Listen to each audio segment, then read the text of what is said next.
Man, we appreciate you jumping on. So Of course, man. we're just gonna get it going. And basically, just so you know, and for many people on this call as well, basically our Q&A going forward will be designed to help agents get trained on the in-home, basically. So, but we're gonna dive into many other different things as well. So, but anyways, thanks again, man. And Jake, how old are you, man? 28. Okay. All right. So definitely young. And have you had any sales experience coming in on board with FFL? So I was with a captive agency doing property casualty insurance, all that stuff for about 2 years prior. Gotcha. And okay, awesome. So congratulations, heck of a year. So definitely on the way to the top, and pretty sure you would agree we're just getting started here. So, but definitely achievement worth mentioning. Fastest to the Hall of Fame, which is with Family First Life, is 400,000. So what did it take you, 6 months to hit that kind of number? Yeah, right around there, maybe a little bit over, but right around 6 months. Yeah. Gotcha. Cool. And you are running in Denver, Colorado area, right? So I actually started running up in Montana, and then just had a lot of travel trips. Gotcha. So that, would you say that would be a catalyst to your growth as well in 2020? It was like you were traveling a lot? Oh yes, 100%. Absolutely. Gotcha. Okay.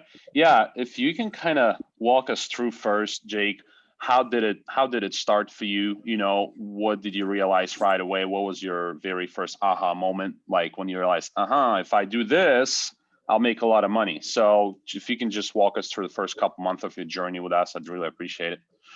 Of course.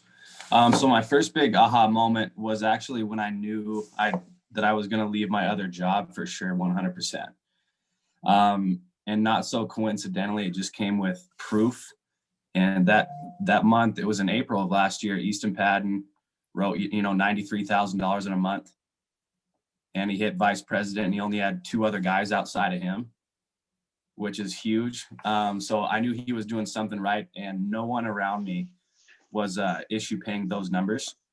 And so that was kind of the light bulb right there. And I kept it very, very simple. I just said, if I do what Easton is doing and do whatever he tells me to do, I'm going to be just fine. So that's what I did.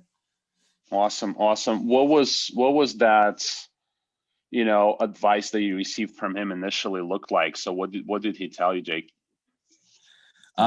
Basically to kind of start fresh, because I was in the industry before and I kind of had to unlearn some things. So just to do that as quickly as possible, and to get very, very good on the phone. Okay.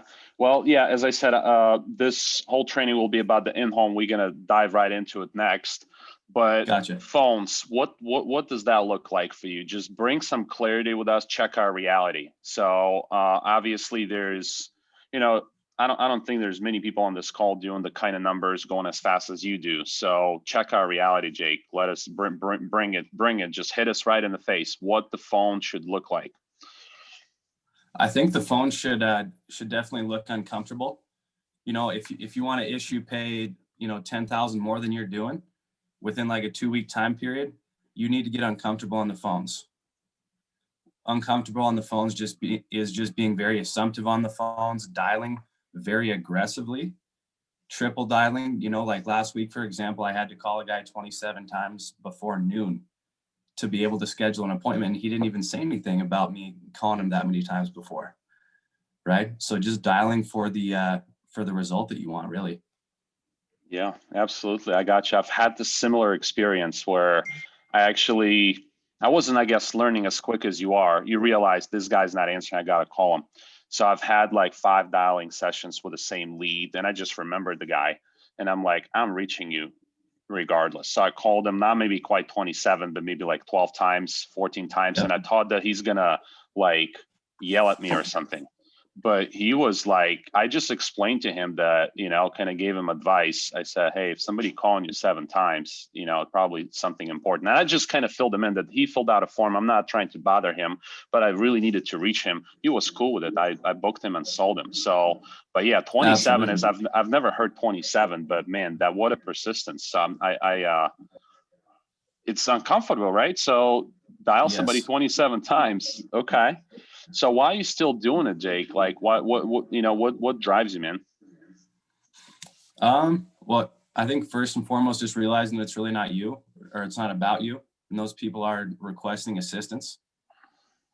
Right. So, and if you're the only one that has that lead, you're the only one that can help them. So, I mean, you might as well resolve the lead, and we're spending money on them too. Yeah, no, 100% makes sense. So Jake, let's dive right into your in-home, man. What does that look like? What like every new agent or experienced agent should pay attention to, like what their posture should be, just kind of, if you want to keep rolling for a few minutes here and just describe it in home, give us some key phrases and just educate and enlighten us. I'd really appreciate it, man. Absolutely. So with the in-home, I mean, anytime you're taking little bits and pieces from anybody, I feel like you need to take what is going to work for you. So first and foremost, what I do is I don't build a lot of rapport. I feel like if you can verbally express throughout your appointment your good intentions for the client and actually protecting them, I think that builds as much rapport as anything.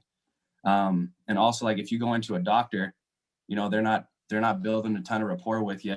The way that they build rapport is by handling your situation professionally. And that's how you trust them in the first place. So I kind of take that approach. I think having some structure in the house is very, very important because one, you're going to know how to properly direct the appointment from start to finish. Two, and almost more important, is you're going to know where you went right or where you went wrong. So that structure for me is very simple. Right when I walk in the house, I direct them to the table. You guys have heard that a million times, but just to kind of take the leadership role, authoritative role, whatever you want to call it. I pull my license out of my bag and I just set it. It's just in a little plastic sleeve, 50 cents at Staples, right? I just set it on the table. If they want to look at it, read through it, they can, but it's just there. And I like to get direction first and foremost. So direction to me is, hey, Ivan, why'd you fill out this form? What are we going to do here today? What did you want to accomplish? Right. And kind of just getting a direction for the appointment.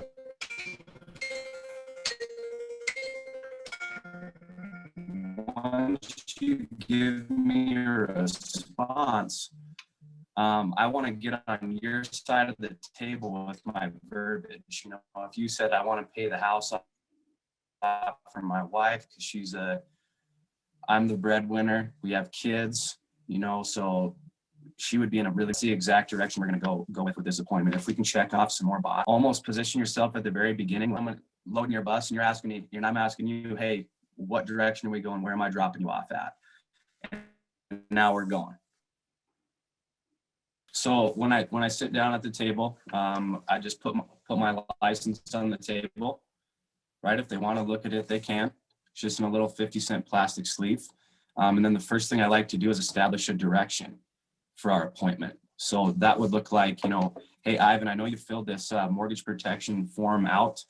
What did you mainly want to accomplish there? Why are we here today? Right? If you said, hey, Jake, I just want to pay the house off.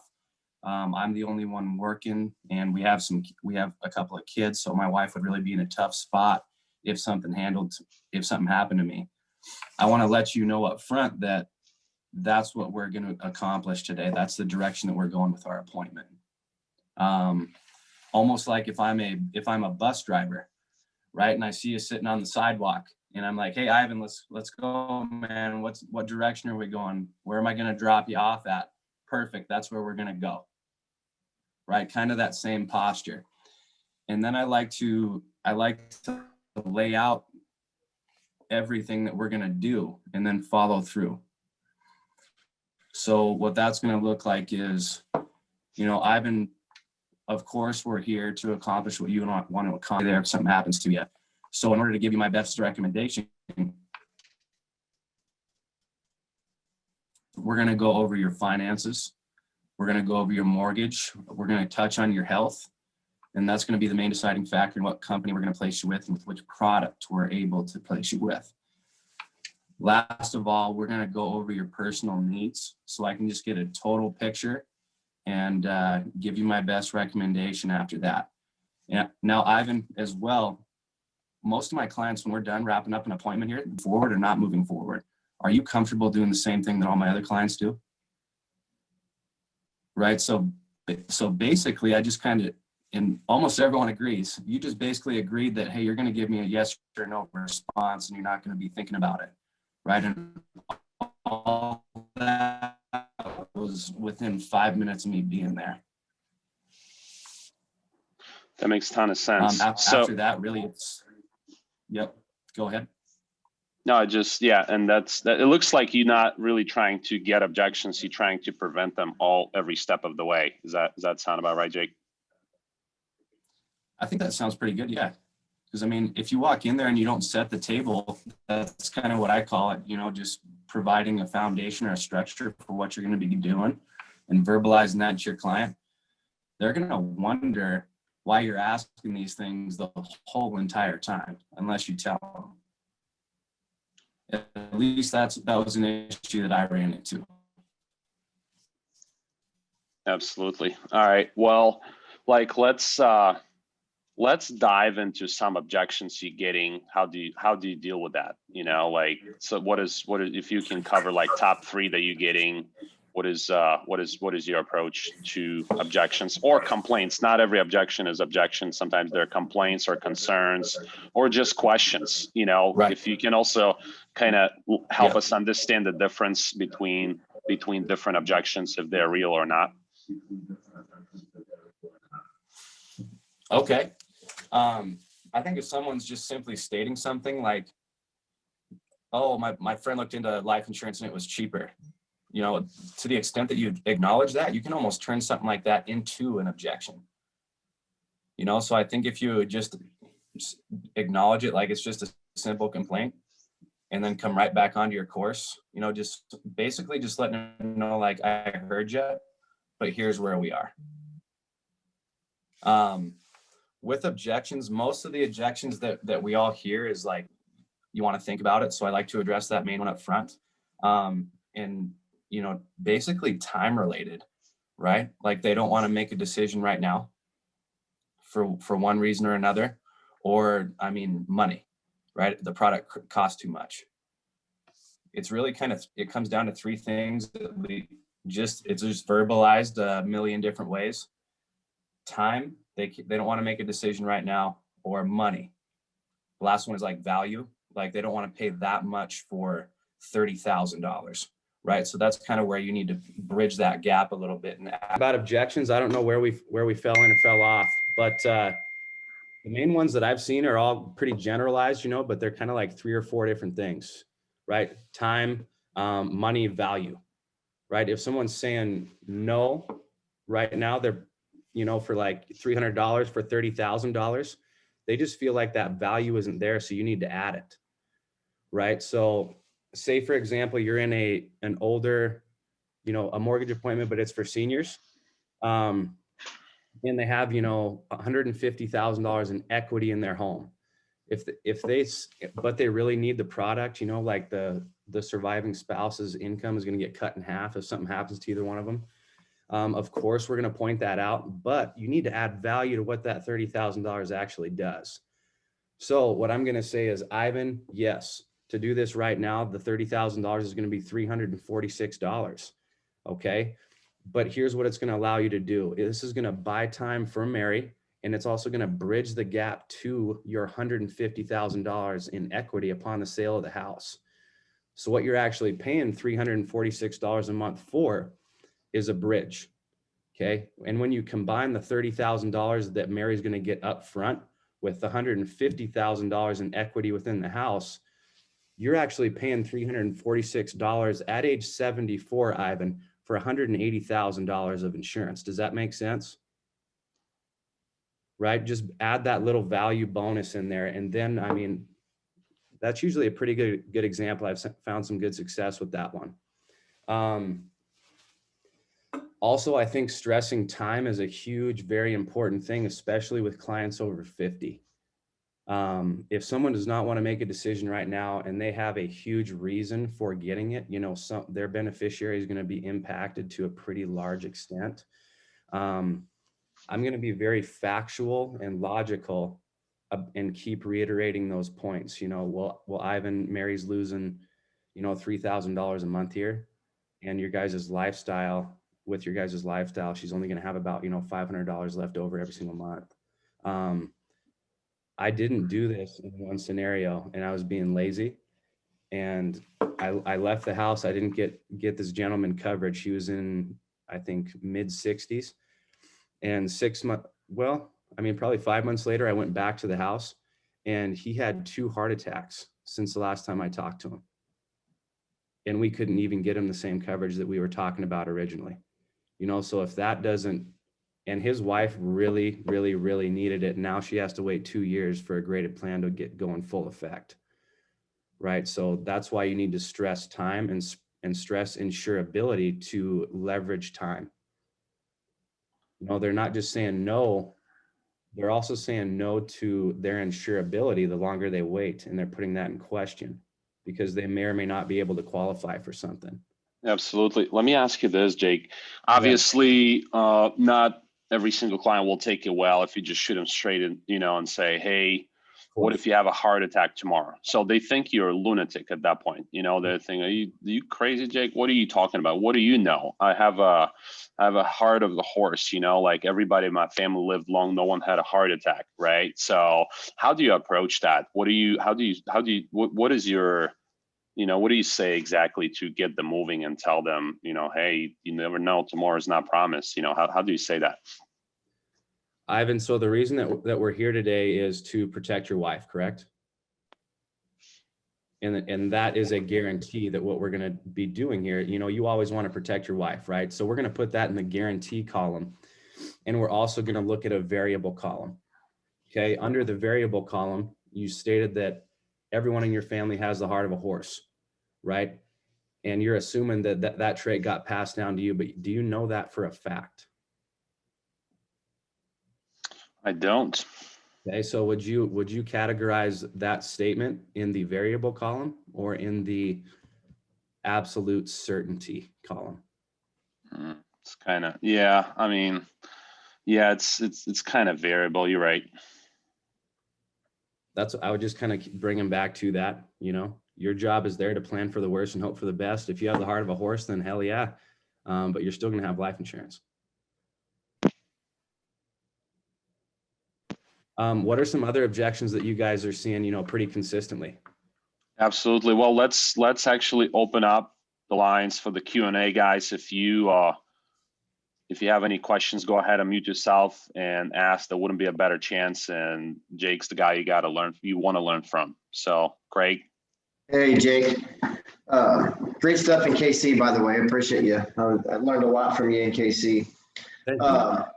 One question that I have, can you go back around to your intro? My computer broke up when you posed some kind of question about, are you willing to do what the rest of my clients do? I missed that part. Gotcha. Yes, of course. I like to address the number one objection up front right when I sit down, and that is, think about it, right? That's the number one for everybody. So after I lay out the confines, I'm going to say, you know, hey, Craig, once we start, you know, most of my clients, when we go through and we find a product that they feel pretty confident in, they also feel confident in telling me to proceed or not proceed. Are you comfortable doing the same thing that the rest of my clients are doing? Gotcha. And then my follow-up question to that, I wanted to ask you, but you were so busy. It was, I can't remember his name now. He had a really good intro, and he said he likes to, if they're not going to be a buyer, he likes to be in and out in about 7 minutes or so. What is your way, not that you want to get out the door, but what is your way to stay productive if you go through your intro and these are folks that are not gonna buy? I got several different answers and I'm trying to figure out what mine's going to be. In other words, if they answer that question, if they answer, no, I'm going to think about it. That's not how I do business. I'm not buying anything today. How do you get yourself out the door being tactful? Being tactful. I see what you're saying. It doesn't happen a ton. At least I have found when you kind of set the table like that and you're pretty authoritative when you walk in, but of course I've had it as well. I just go back to the initial direction that we established right when I walked in the door. Well, Craig, it was my assumption here, and the reason I'm going through this and the reason I'm here is that you wanted to take care of your wife, take care of your family, because she's going to be losing income as well. Is that not something that you're even willing to take into consideration? Gotcha. Yeah, I see what you're saying there. And there's nobody in their right mind going to say, no, I'm not going to do that after you put that on them. So good. I like that. Thanks. But I mean, even if that point, man, if they're going to waste your time, I mean, you might as well get out of there. I mean, Right. you just be polite about it. Just say, hey, you know what? I'm in the business of protecting families. And if you guys don't want to take yourself seriously, I do have other people that do. So I'll follow up with you next time I'm in town. Easy enough. I like it. Thanks, man. I hope that helped. Yep, absolutely. All right, guys, what else we got? Let's be respectful of Jake's time and knock out these questions and wrap it up. So do we have any other questions? Any objections you guys are struggling to get past? I'd love to help. One more. I had it yesterday. Okay. Sorry, if no one's going to ask, I'll take the floor. Yeah. Old timer, country boy. And he flat out told me, now I'm gonna digress for a minute. He wasn't gonna qualify for anything, and what he did qualify with AIG ended up being too expensive. But he set the stage by saying, look, here's the deal. I don't do anything with electronic draft. And he even picked out a little cell phone that he had from years ago that doesn't work anymore. He said, I don't use cell phones, I don't use computers, they're the devil, blah, blah, blah. He said, the only way I do business is with a paper check. So when I do this, they'll send me a bill and I'll send them a paper check back. And he really took me off guard. And I'll be honest, I didn't know where to go with that without using, technology. I'm like, everybody uses it nowadays. So what do I do when someone says, I'm not doing anything electronically? Man, that's tough. He sounds like a pretty solid customer there. I would just talk to him about the reason why people do EFT drafts. Hey, Craig, I know you're pretty set in your ways. I can see that. But just to let you know, if something does happen to you and you're in the hospital, are you going to be able to physically mail in a paper bill? I like that. So we're doing that for your protection there, Craig. So even if you are in the hospital and everything that you've paid up until this point is still there when it's needed, we don't want your policy lapse. And that's why we do this. It's actually for your protection. Good. That's awesome, dude. Because I couldn't think of anything that was going to benefit him. It was all the other way around. I was like, I sound like an idiot, So yeah, good one, man. Thanks a lot, Jake. Thank you. I would like to add a couple things here. So I've dealt with a client. It's a real story, met with a guy who lived with his son in Northwest Indiana, like in a really small house, had to live with his son because he didn't pay 2 months of health insurance in a row. His wife got sick. He lost his farm. He lost his 401k, lost everything to just pay the bills for his wife. It wasn't life insurance. It was health insurance that he missed a couple premiums on. Health insurance company declined all the claims. His farm was over 800,000. He had 500,000 401ks and stuff. So he lost it all and living with his son right now because his wife got really, really, really sick. And he did not pay the bill on time. I think, Craig, if you use the story like that, they sell. So, but I'm gonna pass it to Jorge. How's it going, man? You got a question? Yeah. So I've been giving a lot of value to the customer, and obviously spending there 45 minutes and doing the whole thing, right? Breaking everything down, ready to get going, and then all of a sudden they're like, it feels like they're not getting enough value. Like they're like, oh well, like if it's an older person, and now we're going to like a 30,000 mortgage protection to cover the equity and whatnot, and they're not seeing the value. They're not finding the value. how could I, kind of turn that around and make it about them, because that's what this is all about, making it about them, Right. not just, obviously the sale. Because like I said, I'm finding that I'm like, all right, 30,000, but then obviously we're going to add that to your equity. We're talking about, 200,000 now or whatever. And they're like, well, that's just then the 30,000. I'm like, no, we're talking about, and I break it down, I draw it for them. And I've been getting, like last week before convention, I was having a little bit of a mental breakdown because of that. And I'm like, man, this is something I'm doing, not something I'm saying. So yeah, I just wanted to kind of see what your take was on that. After you break the value down like that, man, I think that's one of the solid parts of the sale as a close. But before that, you can certainly take it away, because no one wants to have their hard work wasted. I would just sit you down and say, hey, Jorge, how long have you been paying into this home? I mean, it looks like about 17 years and you have $200,000 in equity. So if you don't have something in place for Mary that's going to bridge the gap, because we both know, just looking at the numbers, her income's getting cut in half. If she can't fit the bill and she can't sell the house and it forecloses before she can sell it, guess who takes all the equity? The bank does. Mary's not left with your equity, man. She has to sell it to get the equity. Does that make sense? Yeah, that's good. That's good. Okay. Yeah, she would have to sell it in order to get it. Yeah. Yeah. And I like to move things in the variable column and in the certainty column. So I'd also say, because everyone's going to say, hey, man, they could just sell it. And it's like, okay, yeah, of course they could sell it, but how long is it going to take them to sell? I know the market's booming right now, but we all don't know when we're going to go. So if you die, Jorge, and the economy is in a downward spiral, do you think it's going to take a little bit longer for Mary to be able to sell the house at her asking price that doesn't cut into her bottom dollar in the equity? Yeah. Cool. That's kind of what I would Appreciate do. it. Of course, man. Yeah. This is good, man. I love it. Absolutely. And all right, so we have Regina. Okay. Hi, Jake. I just got one quick question. I usually know how to handle this, but how do you handle when the person, they want more coverage than they can afford? Okay. So I think that's just a total logical sale, right? Yeah. And because when you put coverage on someone, it's only effective if it's in force when it's needed, right?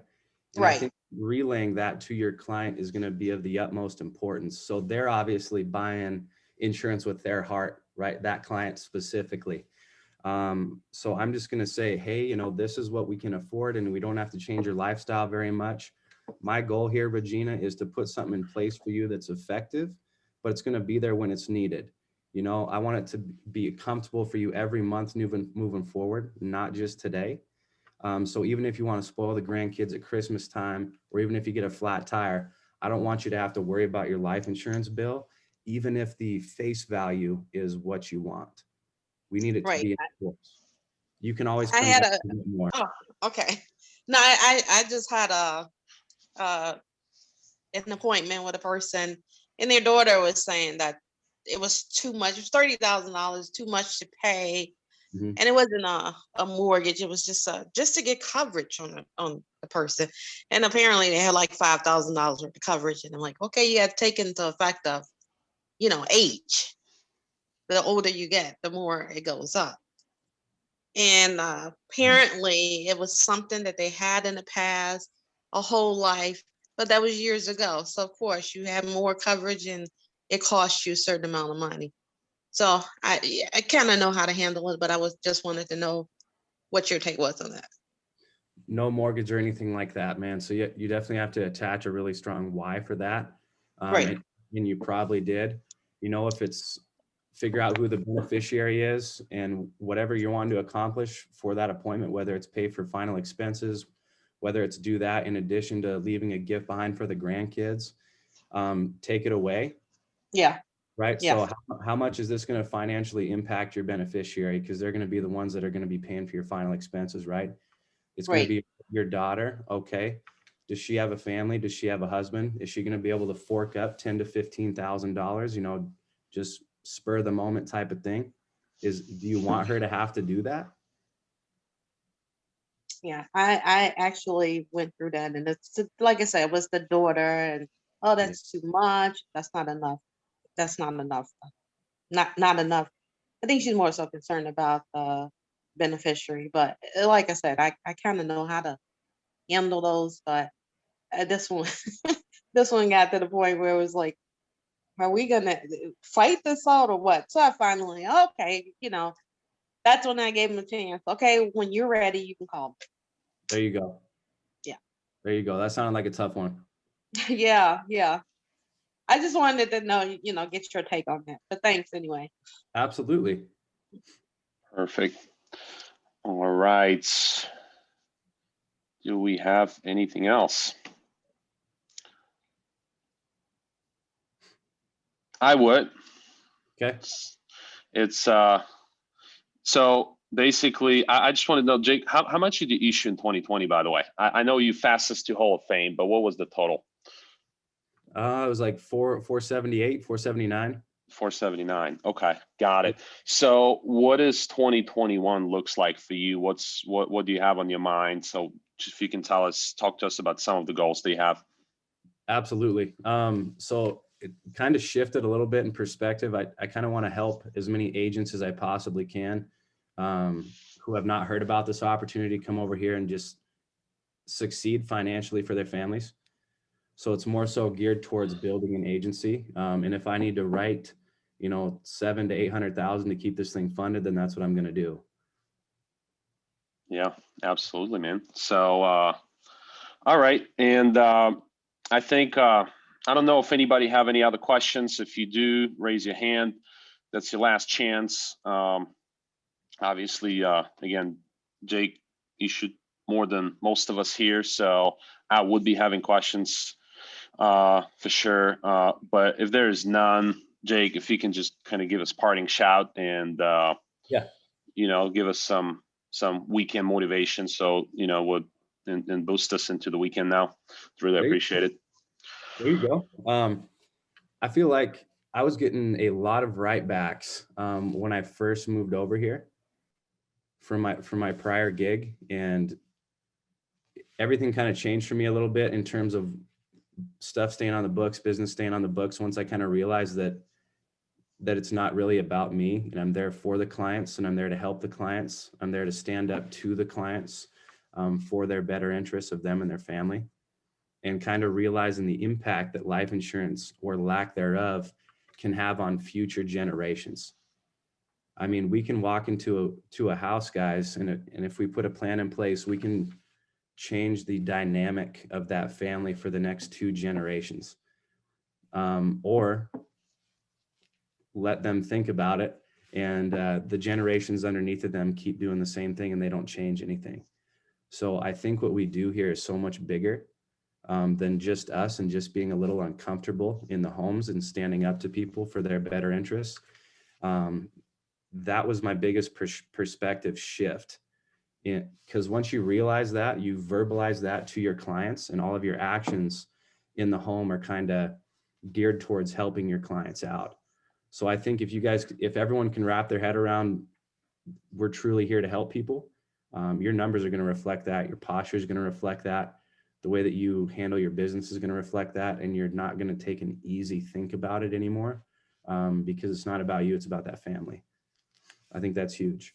Absolutely, man. So thank you for that. I think that definitely makes huge difference. And not sure if you would agree with me, Jake. I don't think you would have issued as much as you did if you did not care about your client truly from the bottom of your heart. So great job, man. And thank you. I appreciate you. We learned a lot. I've learned a lot myself. So a lot of notes taken. So, and yeah, man. So good luck in 2021. Wish all and we're not going to wish, we're going to work for it, obviously. So, and hit our goals. Thank you, man. This was really good. Appreciate you. Thank you guys so much. Finish strong this week and this month. All right, guys. Take care.